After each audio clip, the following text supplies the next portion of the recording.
सभी भक्तों को सुप्रभात आशीर्वाद। और चलते हैं आज विगत अपन 10 जुलाई से कंटिन्यू क्रिम क्लास को पढ़ रहे हैं और क्रिम क्लास में आज हम सभी लोग समूसरण के बारे में पढ़ेंगे। किसके बारे में पढ़ेंगे? समूसरण के बारे में। समान है जिनकी शरण, क्या कहा? जोर से बोलिए, हाथ जोड़कर बोलिए। समान है जिनकी शरण, उसको कहते हैं समूसरण। ठीक है ना? समूसरण का अर्थ होता है भगवान की धर्म सभा। क्या कहते हैं? जैसे हम बैठे हैं और हमारी प्रवचन होते हैं, धर्म सभा लगती है, लेडीज अलग, जेंट्स अलग, मंच व्यवस्था सब होती है। ऐसी भगवान की स्पीच देने के स्थान को जहाँ उनके प्रवचन होते हैं उसको कहते हैं समूसरण। इसलिए आप देखिए बड़े बड़े टेंट, बड़े बड़े माइक, बड़ा तामझाम लगाया जाता है कि जितना गौरवपूर्ण और बहुमान और सम्मान के साथ आप प्रवचन सुनेंगे उतनी सुंदर तरीके से माँ जिनवाणी का श्रवण कर पाएंगे बहुत अच्छे से। तो लोग भले इसको कहते हैं कि इतना तामझाम करते, ये करते हैं, लेकिन समूसरण में इतना तामझाम होता है भगवान के, तो ये तो मुनि महाराज है। और जब तक आप लोग तामझाम नहीं देखते हैं, आप लोग भी आना पसंद नहीं करते। अगर मैं ऐसी बैठ के प्रवचन दूंगा तो तुम कहोगे महाराज जी का प्रभाव नहीं है, मजा नहीं आ रहा, ऐसा नहीं आ रहा। अब आप लोग की रिक्वायरमेंट है, इसीलिए कमेटी के लोग इतना टेंट माइक दुनिया भर का लगा रखते हैं, नहीं तो कौन लगा रहा? तो पंचम काल का प्रभाव ही है। तो भगवान की धर्म सभा को क्या कहते हैं? अगर मैं आपसे प्रश्न पूछूं कि बताइए प्रेमचंद जी, समूसरण का मतलब? प्रेमचंद कौन है? हाँ बताइए। भगवान का समूसरण में धर्म सभा? नहीं, भगवान की धर्म सभा को समूसरण कहते हैं। क्या कहते हैं? भगवान की धर्म सभा। हाँ, जहाँ प्रवचन होता है उनका उसको समूसरण कहते हैं। सामान है जिसकी शरण, उसे क्या कहते हैं? समूसरण। मोहन बाबू क्या कहते हैं? सामान्य है जिनकी शरण, बोलो। समूसरण। अग्रवाल जी बताइए। समूसरण, ठीक है। इसको जिन सभा भी कहते हैं। जिन सभा, जिनपुर, क्या क्या कहते हैं? जिनावास, एक ही अर्थ है इन सबका। क्या क्या है? जिनपुर, जिन सभा और जिनावास समूसरण का उपनाम है। जहां भगवान विराजमान होते हैं उसको इन्हीं नामों से पुकारा जाता है। क्या क्या? हाथ जोड़कर बताइए। जिनपुर, जोर से बोलिए। जिनावास और जिन सभा। बहुत बढ़िया। समूसरण का मतलब एक ही होता है, एक ऐसा सभा भवन जिसमें भगवान विराजमान होते हैं और उनका उपदेश होता है। क्या होता है? एक ऐसी धर्म सभा जिसकी तुलना 3 लोक में अन्य किसी सभा से की नहीं जाती। इतनी बड़ी सभा उनकी होती है जिसमें और किसी की गिनती नहीं आती।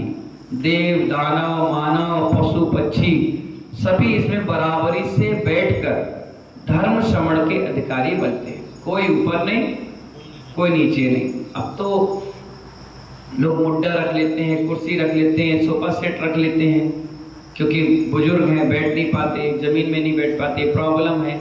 हालांकि भगवान की सभा में कोई भी ऐसे नहीं बैठता, सब एक जैसे बैठते हैं। ठीक है ना? यही इसकी सर्वोपरि विशेषता है।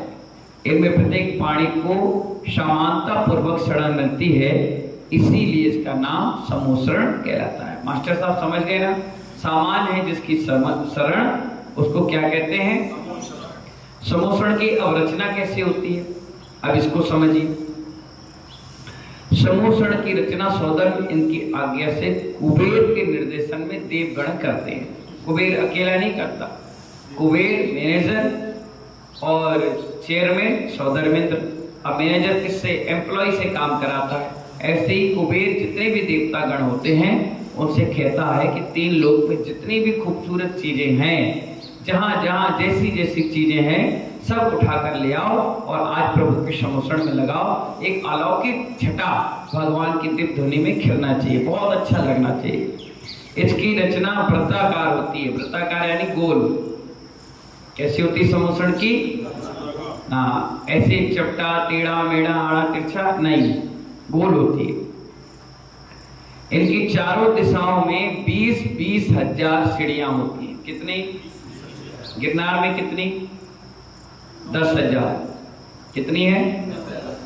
नीचे से ऊपर तक मिला लो तो बाबा कितनी? 10,000 है। इसकी डबल कर लो, चढ़ना और उतरना। कितनी हो गई? 20,000 सीढ़ियां होती हैं। कितनी? और आपको चढ़ने में कितना टाइम लगेगा? पूरा दिन। कितना?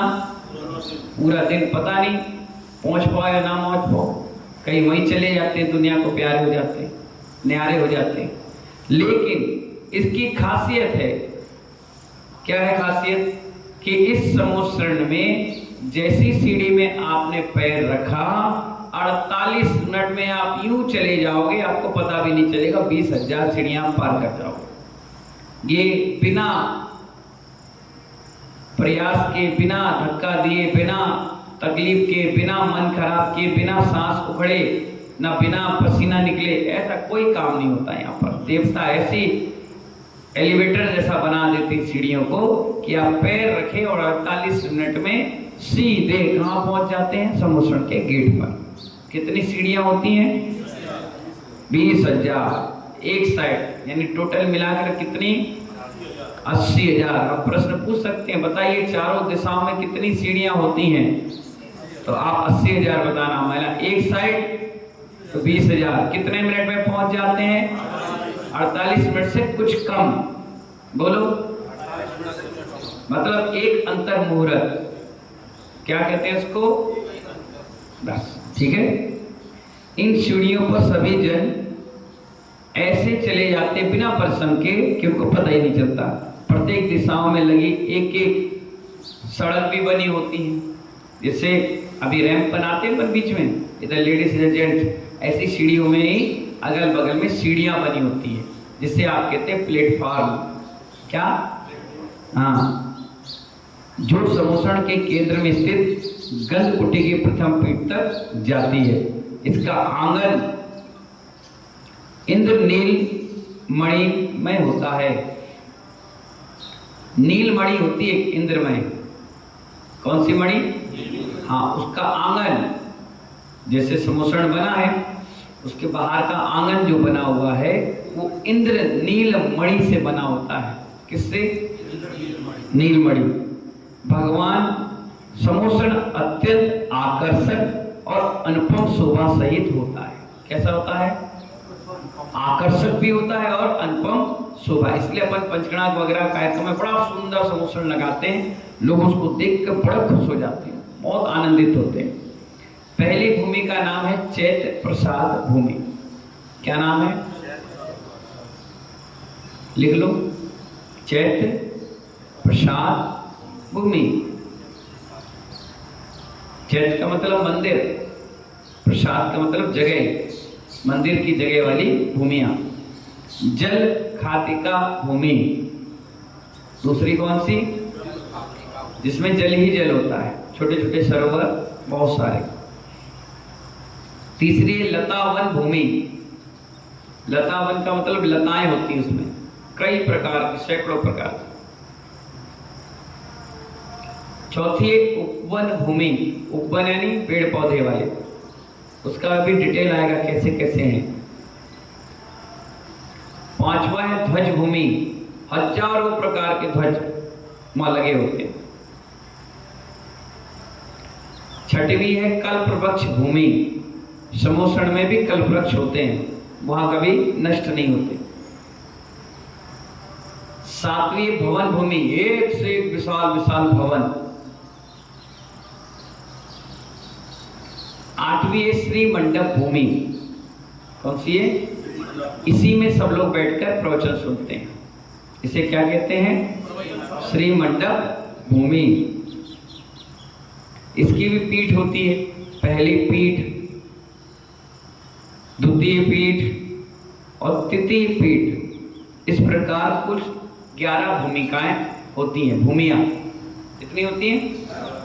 7 हो गई ये आपकी भवन भूमि तक। उसके बाद श्री मंडप भूमि में 3 हिस्से हो जाते हैं, प्रथम, द्वितीय और तीसरी। तो 3 ये, 8वें नंबर की है, तो कितनी हो गई? 11। 8 भूमि ये और 3 पीठ का।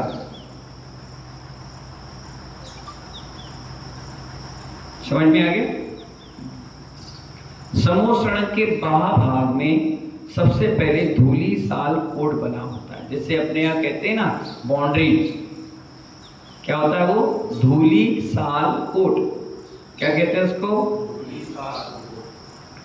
यह रत्नों के चूर्ण से निर्मित बहुरंगी वलयाकृत होता है। वलय यानी गोल। और किससे बना होता है? रत्नों के चूर्ण से। अपन क्या से बनाते हैं? अपन फेंसिंग करते हैं बाउंड्री, तो लोहे का, तार का, जालियों का, ईंट का, गुम्मा के बड़े बड़े और पिलर बनाकर आजकल सीमेंटेड लग जाता है। पर यहाँ पर ये सब चीजें नहीं होती। यहाँ पर पूरा बाउंड्री उसकी किससे बनती है? धूली साल कोट को जो बनाया जाता है वो बनाया जाता है बहुरंगी रत्नों के चूर्ण से। जो रत्न है उसका चूर्ण, चूरा बचा, उससे बना दिया पक्का मजबूत। इसके चारों ओर स्वर्णमयी खंभों वाले, स्वर्णमय मतलब सोने के, तो मुखाड़ने नहीं लग जाना। स्वर्ग का वैभव है, इसको कोई छू नहीं सकता, खराब नहीं कर सकता, सिस्टम है वहां।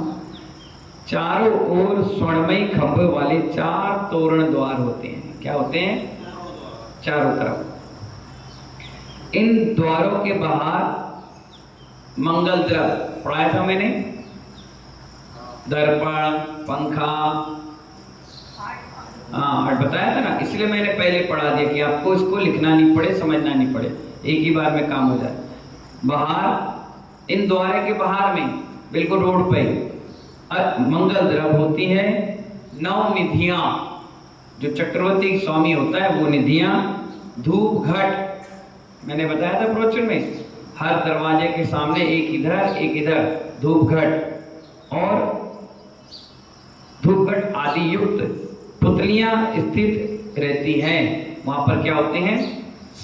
वो अप्सराएं नित्य गान करती रहती हैं। प्रत्येक द्वार के मध्य दोनों भुजाओं में एक एक नाट्यशाला भी होती है। जैसे अपने यहाँ गेट में 2 व्यक्ति खड़े हो जाते हैं गेट कीपर के रूप में, और वहां पर क्या होती है? नाट्यशाला, बहुत बड़ी विशाल एक मंच बना होता है, उसमें बहुत सुंदर सुंदर स्वर्गीय अप्सराएं नाचती रहती हैं, वेलकम करती हैं। क्या करती हैं? लोगों को वेलकम करती हैं। इनमें 32 देवांगनाएं नृत्य करती हैं और इनकी रक्षा ज्योतिषी देव द्वार पर करते हैं। कौन करते हैं? कौन से ज्योतिषी देव? जैसे सूर्य, चंद्रमा, राहु, केतु, ये जो होते हैं ना ज्योतिषी ग्रह, नक्षत्र, तारे, ये सब वहां पर इनकी रक्षा करते हैं। कि 32 अप्सराएं हैं, सुंदर है, जैसे अच्छी अच्छी हीरोइनें होती हैं आज के समय में, 16, 17, 18, 19, 20 साल की, बिल्कुल बहुत सुंदर, ऐसी सुंदर सुंदर अप्सराएं वहां नाचती हैं, नृत्य करती हैं। तो कहीं डबरा वाले कोई जाकर उन्हें छेड़छाड़ ना करे, कोई ग्वालियर वाला छेड़छाड़ ना करे, भिंड वाले छेड़छाड़ ना करें, इटावा वाले छेड़छाड़ ना करें, तो वो नक्षत्र, तारे, ग्रह उनको घेर कर रहते हैं कि इनको कोई टच ना करे। भाई कई प्रकार के लोग आ जाते हैं, जैसे मोसड़ में, अपने पंचनाद में, अपने धर्मसभा में भी कुछ लोग आ जाते हैं, तो चप्पल चोरी करके ले जाएं, किसी का सामान चोरी कर ले जाएं, कभी किसी को छेड़छाड़ ना दे, कभी चेन ले जाएं। तो ऐसे लोग बदमाशियां ना करें, इसलिए वहां क्या करते हैं? ज्योतिषी देव उनकी सुरक्षा करते हैं। किसकी? नाट्यशाला की, अप्सराओं की नहीं, नाट्यशाला की। नाट्यशाला में ही सब अप्सराएं रहती हैं। एक में कितनी? 32। तो इस साइड 32 और इस साइड 32, कितनी हो गई? 64। और 4 कोनों में होती है तो कितनी हो गई? 128। ये तो 2 में हो गई, 128 128 कितनी हुई? 256। कितनी? 256। अब आप सोच लीजिए पूरे वर्ल्ड की सुंदरी होती है वो। कितनी? चुनिंदा 256 सुंदरियों से घिरा हुआ वो नाट्यशाला होती है, समोसण होता है, वो सब नित्य गान। तभी तो कहा गया भगवान की वाणी सुनने वाला भव्य जीव भी पहुंचता है, बाकी सब यहीं अटक जाता है। समझ गए? जैसे अपन पंचगणात में मेला लगते हैं तो कुछ लोग उतरते हैं, बोले चलो खाना खाने चलो, चलो झूला झूलने चलो, चलो भेलपूरी खाने चलो, चलो इधर नाचने चलो, उधर गाने चलो। और जिनको समोसण से मतलब है, भगवान से मतलब है, वो डायरेक्ट आते हैं भगवान के दर्शन करेंगे, वहीं बैठेंगे। तो समझ जाओ ये बड़े भव्य जीव हैं। और ये जितने लोग घुमक्कड़ हैं ये अभव है। ये छन्ना लगा है, छन्ना क्या लगा है? छन छन के छन छन के छन छन के छन छन के प्योर चीज ही भगवान के पास पहुंचती है। इसीलिए बाहरी आडंबर और भौतिकता की चकाचौंध फैलाई जाती है, जिससे आप उसमें उलझ जाओ। और आप उलझ जाओ, जो सुलझ जाएंगे वो आगे आ जाएंगे, जो बेकार होंगे छूट जाएंगे। ठीक है? तो इस प्रकार से क्या होते हैं, ज्योतिषी जी क्या करते हैं, इनकी रक्षा करते हैं। इतना तो आपने समझ लिया ना। 20,000 चिड़ियां समझ ली, चारों दिशाओं को समझ लिया, तोरण द्वार समझ लिए, खंबे सोने के समझ लिए, धूली साल रत्न रत्न सप्त रंगी रत्नों का कोट समझ लिया, और नाट्यशाला समझ ली, 32 अप्सराएं समझ ली, ये सब। और ज्योतिषी जी इनकी रक्षा करते हैं। इतना सब्जेक्ट आज आपने समोसण में समझ लिया, बाकी का सब्जेक्ट कल समझाएंगे। ठीक है? क्योंकि एकदम से बता देंगे आपको तो आप भी भूल जाओगे, याद ही नहीं रहेगा। देखिए मैंने फटाफट बता लिया, क्यों? क्योंकि मैं हर 42 पंचगणत करवा चुका और 100 से ज्यादा पंचगणत देख चुका, तो मुझे एक एक समोसण, एक एक चीज मुझे याद है। ऐसी क्लास में मैंने 1000 बार पढ़ा ली तो मुझे याद है, और मैं बार बार पढ़ाता हूँ। और जब सोता हूँ या चिंतन करता हूँ तो यही समोसण का चिंतन आता है। जब आप कहते हो ना हमें ध्यान में क्या करना चाहिए, क्या कहते हो अमन भाई, क्या करते हो? ध्यान में हमें क्या करना चाहिए? तो ऐसे ही चिंतन करना चाहिए, तब आप समोसण का चिंतन कर पाएंगे। आप सोचोगे कि हम आंख बंद करके बैठ जाएंगे तो नहीं हो पाएगा। कभी तीर्थंकर का चिंतन आए तो ऐसी जन्म तप ज्ञान निर्माण मोक्ष कल्याण की याद आ जाए, ऐसी सब चीज याद आना चाहिए। अभी एक एक चीज आपको बता देंगे, जब आंख बंद करोगे और मैं बोलूंगा तो तुरंत वही चित्रण आपको दिखना चालू हो जाएगा। तो इसी को कहते हैं ध्यान, चिंतन, मनन। समझ गए ना? चलिए आज सुबह का सभी को बहुत बहुत आशीर्वाद, इन्हीं मंगल भावनाओं के साथ जय बोले महावीर भगवान की।